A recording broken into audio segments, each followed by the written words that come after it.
Welcome back to another technical deep dive here in the debug zone. Today we're tackling a big question and breaking it down with insights from other users. Hopefully this clears up some misconceptions and helps you get the answer you need. So buckle up, stay a little curious, and let's jump right in.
And that's a wrap.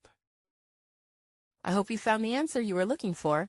If you did, take a second to hit that subscribe button. It really helps out.